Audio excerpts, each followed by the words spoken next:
दोस्तों स्वागत है आपका हमारे चैनल मूवी सीन्स में। सोचिए कि जिन कीड़ों मकोड़ों को हम चुटकियों में मार देते हैं उनका साइज इतना बड़ा हो जाए कि वो पूरी दुनिया को ही खत्म कर दे।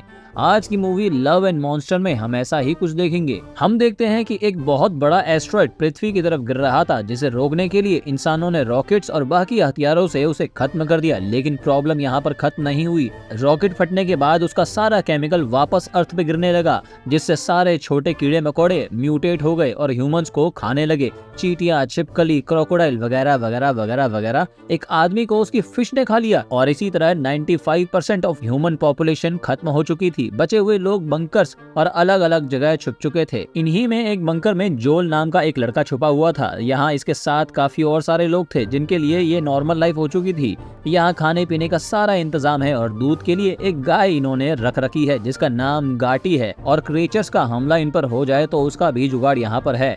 जोल काफी डरपोक मतलब काफी ज्यादा डरपोक लड़का है जिसके पेरेंट्स भी क्रीचर के द्वारा मारे गए थे। एक दिन इनके बंकर में क्रीचर्स घुसने की कोशिश कर रहे थे जिन्हें मारने के लिए काफी लोग रेडी हो चुके थे।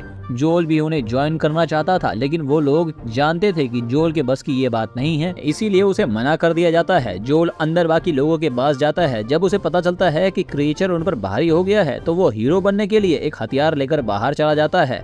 मगर अचानक वो क्रीचर उसके सामने आ जाता है। वो उस पर निशाना तो लगाता है, लेकिन लड़के की पैंट गीली हो चुकी थी और वो पत्थर की तरह जम चुका था। तभी कोई और उस क्रीचर को मार गिराता है। इसके बाद हम 7 साल पहले का सीन देखते हैं जब जोल अपनी गर्लफ्रेंड एमी के साथ एक कार के अंदर बैठा उसकी ड्राइंग बना रहा था। एमी उसे एक बुक और कलर गिफ्ट करती है, जिसके बाद ये दोनों कार में सेक्स करने वाले थे कि तभी क्रीचर्स का हमला शुरू हो चुका था और ये लोग वहां से चले जाते हैं। प्रेजेंट सीन में हम देखते हैं कि जोल उस बुक में क्रीचर्स को ड्रॉ कर रहा था और वो रेडियो के थ्रू एमी के बंकर से कांटेक्ट करके बात करता है, लेकिन अचानक कांटेक्ट टूट जाता है और हम पास्ट का सीन देखते हैं जब क्रीचर्स के अटैक के बाद जोल अपने पेरेंट्स के पास जाता है और उसे एमी को लास्ट गुड बाय बोलना पड़ता है।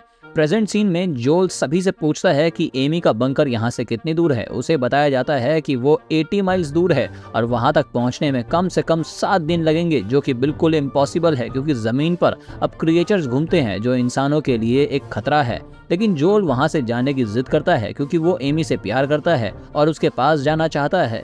ये लोग समझते हैं कि उसके लिए ये इम्पॉसिबल होगा, बट फिर भी ये लोग उसे एक मैप देते हैं और सभी उसे फाइनल गुड बाय कहते हैं। 7 साल के बाद जोल बंकर से बाहर निकला था, जिससे उसे काफी अच्छा लग रहा था। मैप में उसे कुछ समझ नहीं आता, लेकिन फिर भी वो वेस्ट की तरफ जाता है। उसे पता नहीं कि उसके साथ अब क्या क्या होने वाला है। वो पहले तो काफी बेफिक्र चलता हुआ जाता है। उसे एक घर दिखता है जिसके अंदर जाकर वो फ्रिज ओपन करता है तो उसे कोई क्रीचर दिखता है तो वो वहां से भाग कर चला जाता है। एक तालाब के पास एक बहुत बड़ा मेंढक उसके सामने आ जाता है, जिसे देखकर इसका कच्छा गीला हो जाता है। मेंढक जैसे ही उसे पकड़ने की कोशिश करता है वो हट कर नीचे गिर जाता है और उसके पास एक डॉग आ जाता है। मेंढक इस बार जोल को पकड़ लेता है, लेकिन डॉग उसकी जीभ पकड़कर उसे डराने की कोशिश करता है और फिर डॉग और जोल वहां से भाग जाते हैं और भागते हुए एक बस में चले जाते हैं। जोल को पता चलता है कि ये डॉग यहीं पर रहता है और इस डॉग का नाम बॉय है।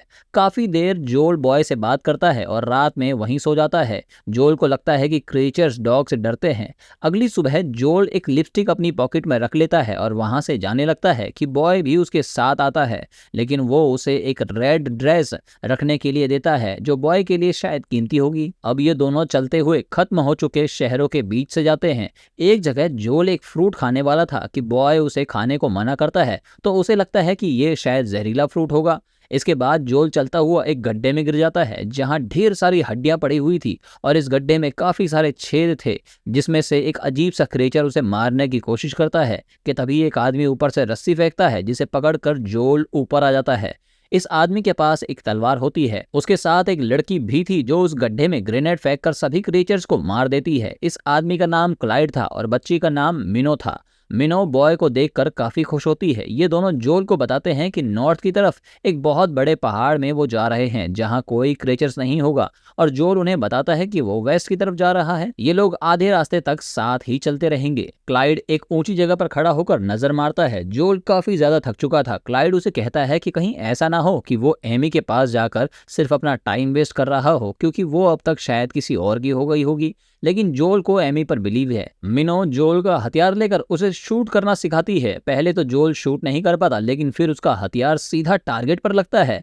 क्लाइड बताता है कि चमलर नाम का क्रिएटिव उनका पीछा कर रहा है क्योंकि उसने जोल की स्मेल सूंघ ली है। एक जगह जाकर क्लाइड जोल को कहता है कि बिल्कुल भी मत हिलना, और जोल तो काफी ज्यादा डर जाता है। वो उसे अपनी शर्ट निकालने को कहता है क्योंकि उसके पीछे वही क्रिएचर था जिसने जोल की स्मेल को याद कर लिया था। क्लाइड उसकी शर्ट क्रिएचर की सेल में रख देता है। रात को ये लोग एक जगह पर रुकते हैं जहां जोल उसे बताता है कि जिन क्रिएचर से वो मिल रखा है वो उन्हें ड्रॉ करता है।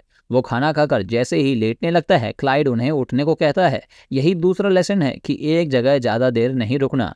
अब धीरे धीरे जोल आसानी से निशाने लगाने लगा था और काफी सारे लेसन्स इस दौरान उसने सीखे थे। अब एक जगह पर जाकर इनके रास्ते अलग अलग होने वाले थे कि मिनो रोने लगती है, लेकिन जोल उसे लिपस्टिक देता है जिसे देखकर वो खुश हो जाती है। क्लाइड भी उसे फाइनल गुड बाय कहते हुए एक ग्रेनेड देता है और जोल वहां से अकेला अपने रास्ते निकल पड़ता है। आगे चलते हुए जोल एक जगह पर पहुंचता है जहां पर बॉय काफी अजीब सी हरकतें करने लगता है और एक डक टॉय के नीचे जाकर छुप जाता है। जोल कंफ्यूज होता है कि तभी एक बहुत बड़ा क्रिएचर उसके सामने आ जाता है। जोल डरता हुआ अपना हथियार निकालता है, लेकिन उसकी हवा दोबारा टाइट हो जाती है। तभी वो क्रिएचर उसे धक्का मारकर गिरा देता है और क्रिएचर डॉग को मारने के लिए बढ़ता है। जोल को अपने पास का सीन याद आता है जब वो अपने माँ बाप को नहीं बचा पाया था और वो मारे गए थे।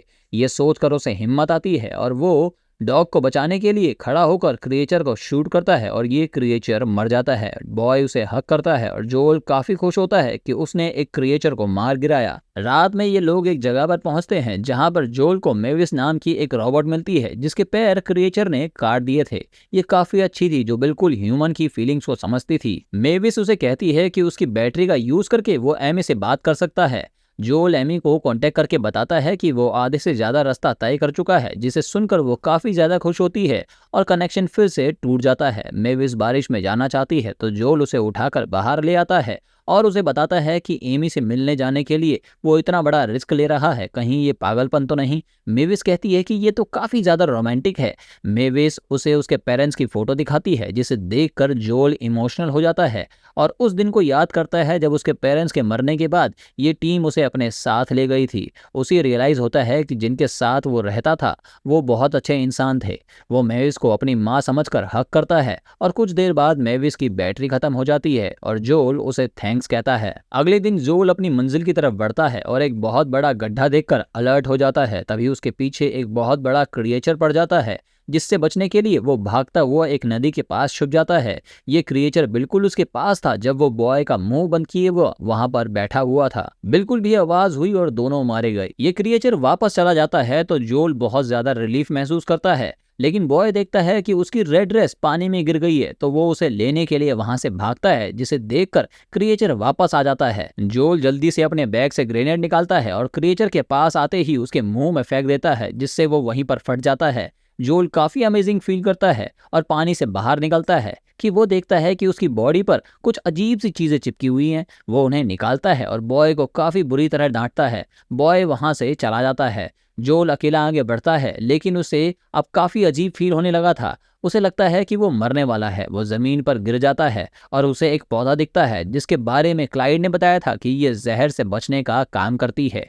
वो उसे निकाल कर खा लेता है। वो नशे की हालत में आगे चलता है कि तभी वहां पर एमी आ जाती है, जो उसे देखकर काफी खुश होती है। जोल उसे किस करता है। अगले सीन में हम देखते हैं कि जोल एमी के बंकर में था। जोल उसे अपना एक्सपीरियंस बताता है। एमी बताती है कि वो इस जगह को छोड़कर दूसरी जगह जा रहे हैं। एक आदमी उन सबको एक बोट में अपने साथ ले जाने के लिए आया है। जोल बाहर जाकर देखता है कि ये काफी खूबसूरत जगह है और यहाँ पर ज्यादातर लोग बूढ़े ही हैं।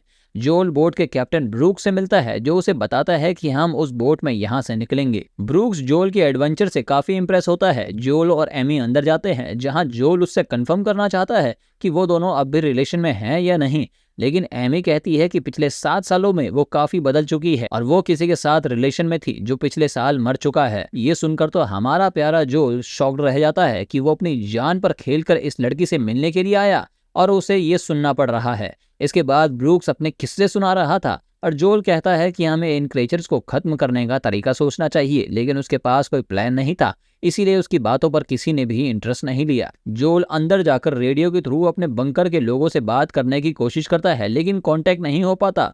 तो वो मैप के पीछे देखता है कि उन सभी लोगों ने उसके लिए पॉजिटिव मैसेजेस लिखे थे। तभी रेडियो से उन लोगों की आवाज़ आती है। ये लोग जोल की आवाज़ सुनकर काफ़ी खुश होते हैं कि हमें लगा था कि ये नहीं कर पाएगा, लेकिन इसने कर लिया। और जोल भी अपने किस्से उन्हें सुनाता है। जोल को रियलाइज़ होता है कि ये लोग असल में उसकी फैमिली हैं। वो जाने का डिसाइड करता है कि तभी वो जहरीला फ्रूट उसे दिखता है। वो समझ जाता है कि ब्रूक्स उन्हें धोखा दे रहा है। वो एमी को सच बताने के लिए जाता है, लेकिन सभी लोग वहां पर नशे की हालत में थे। ब्रूक्स जोल को मुक्का मारकर बेहोश कर देता है और अगली सुबह हम देखते हैं कि उसने सभी को बांध रखा था। और हमें पता चलता है कि ये लोग इनका सारा खाना चुराने के लिए आए थे। ब्रूक्स ने एक बहुत बड़े क्रैब को भी बांध रखा था, जिससे वो एक बटन से कंट्रोल कर सकता है। ये क्रैब सबको मारने के लिए आता है, लेकिन जोल और एमी अपना हाथ खोल लेते हैं। एमी इन तीनों लड़कों को हैंडल करने का डिसाइड करती है और जोल को क्रैब को संभालना होगा। ये एक बहुत बड़ा हथियार लेकर उसे मार गिराता है, जिसे देखकर ब्रूक्स हैरान हो जाता है और बटन दबाकर क्रैब को दोबारा उठाता है, जो जोल को मारकर बेहोश कर देता है। एमी इस लड़की से लड़ने लगती है जिसके हाथ में एक फायर मशीन है। क्रैब जोल को मारने वाला था कि तभी बॉय वहां पर आ जाता है, जिसे देखकर क्रैब डर जाता है। तो ये लड़की बॉय को शूट करने की कोशिश करती है कि तभी एमी उसकी फायर मशीन गिरा देती है। ब्रूक्स भी एमी को मारकर बेहोश कर देता है, तो बॉय उसे उठाने जाता है। क्रैब अब दोबारा जोल को मारने वाला था। जोल जब उसे फायर मशीन से शूट करने वाला था, तो उसे क्रैब की आंखों में आंसू दिखते हैं और वो समझ जाता है कि ब्रूक्स उसे बिजली के झटके देकर अपने अकॉर्डिंग कंट्रोल करता है। तो वो उसकी चेन पर शूट करके उसे आजाद कर देता है और वो जोल को छोड़ देता है और क्रैब वहां से ब्रूक्स की बोट की तरफ जाकर उन्हें मार देता है। यहाँ सभी लोग काफी खुश होते हैं और फाइनली जोल एमी को फाइनल गुड बाय बोलकर किस करके वहां से चला जाता है और एडवेंचर करता हुआ वापस अपने बंकर पहुंच जाता है। वो लोग उसे देखकर काफी खुश होते हैं। जोल उन्हें बताता है कि हमें माउंटेन की तरफ मूव करना चाहिए, जहां पर क्रिएचर्स नहीं आ सकते। ऐसे ही जोल सभी बंकर्स को रेडियो के थ्रू बताता है कि हमें अपनी जमीन पर वापस जाना चाहिए और माउंटेन पर चलना चाहिए। वो कहता है कि अगर मैं कर सकता हूं तो कोई भी कर सकता है। सभी लोग माउंटेन की तरफ मूव करते हैं और माउंटेन से क्लाइड और मिनो सभी का इंतजार करते हैं। और इसी के साथ ही मूवी यहीं पर खत्म हो जाती है। आप हमें कमेंट करके बताएंगे कैसी लगी। सब्सक्राइब करेंगे चैनल को, वीडियो को लाइक करेंगे। Thank you so much.